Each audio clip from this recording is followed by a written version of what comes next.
The world didn't end with an all-consuming nuclear war, as many people feared it would. That might have been better than what actually happened. At least with the nuclear war, there was hope, a very slim hope of survival. I fear there is no surviving this, though. In the upper echelons of the government, the people in charge of making life and death decisions thought it was a wiser course of action to use bioweapons. Don't poison the earth, just the people.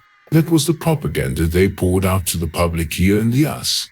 And once the threats of a biotech were in the news here, other countries joined, threatening the use of their own bioweapons. Widespread panic engulfed the world, and protests popped up everywhere in every town.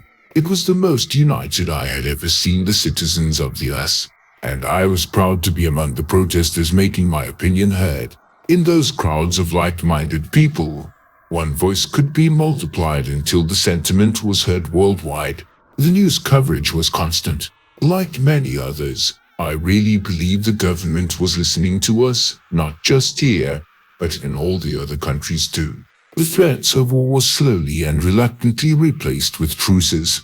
Treaties were created, new documents signed into law, and a hush fell over the land about biotechs. As the representatives of different governments pandered to the public told us what we wanted to hear, we were persuaded to stop the protests and go back to life as usual. Had I looked more closely at those televised handshake sessions, I might have seen the lie in their eyes. I might have been more prepared, but I didn't see the lies. And I, like the rest of the population, was not prepared now. The biotech came to fruition over several months as the various viral outbreaks made people sick and eventually killed almost all the victims. By the time I realized that the biowar had taken place, it was far too late to help most people in my town.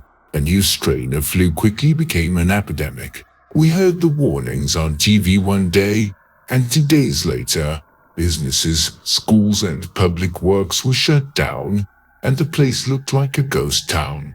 After a few days of sitting at home waiting for the flu epidemic to clear up in my town, I finally started calling neighbors, friends, and family. To my horror, every person that answered the phone that day reported at least one death in their circle of friends and family. Many of the people I called didn't even answer their phones, so I left messages and waited. A day before I started to panic, I started packing a go bag. I didn't know exactly where I would go. The viruses were everywhere.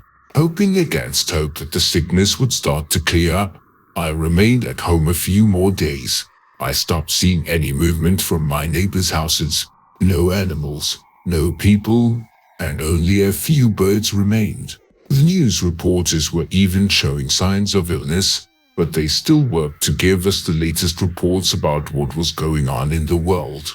The 78th day after the new flu shut down my town, I watched the news. Bella Morley, pretty little blonde who gave the weather forecast with a big smile every day, collapsed between the New York City and the Atlantic City forecast. And that's the day I decided to get to my family's property 100 miles away. The news reports I had watched in the previous days had all advised the public to remain in their homes.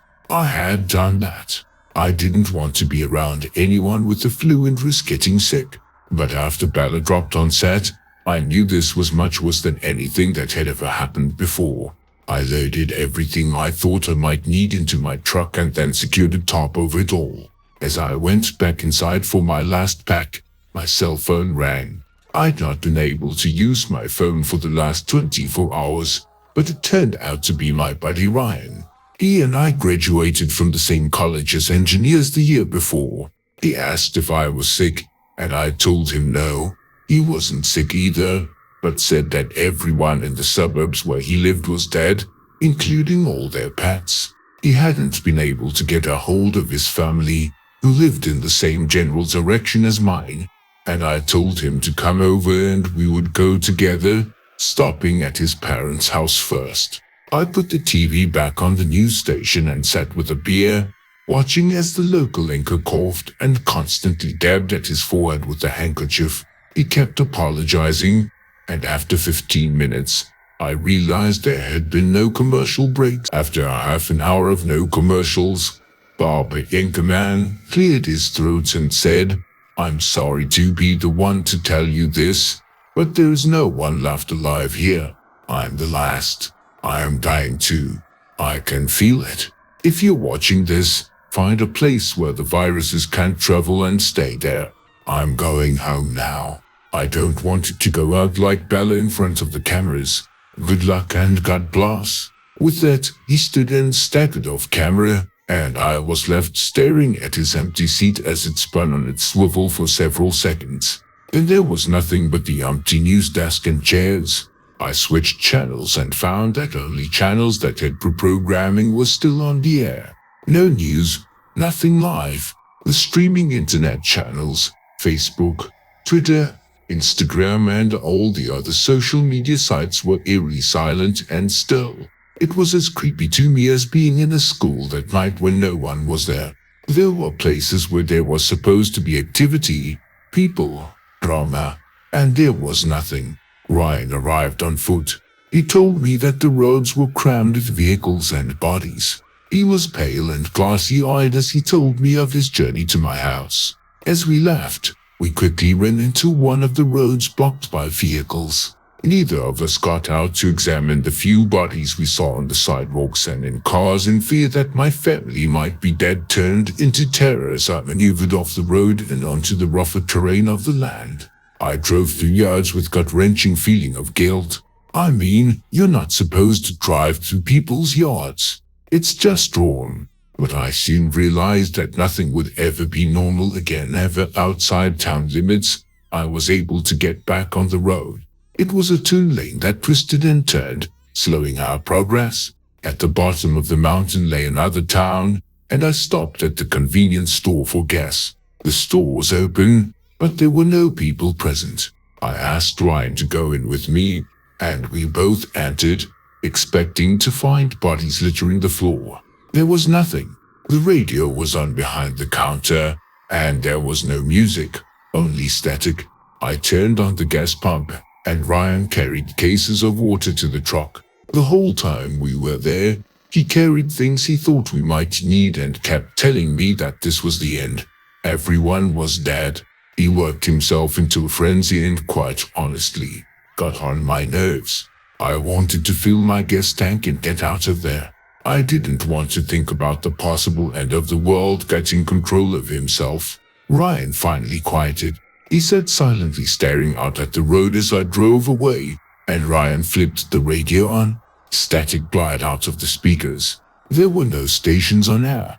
He pulled out a cell phone, held it up and stuck it out the window, pulled it in close, and then told me that there was no signal. I checked my phone. It was the same. As we neared the end of the town, we began to see more and more vehicles on the road, and I had to swerve off the side and drive through a large field.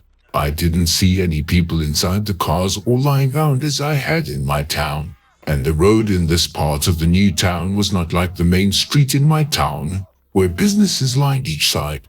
The road stretched through an empty landscape devoid of houses and buildings for a couple of miles. "Ryan, where do you think they all went?" He shook his head and shrugged without speaking. The absence of bodies bothered me worse than seeing the corpses. At least when I saw the corpses, it was obvious that people had died in their cars, leaving the road blocked.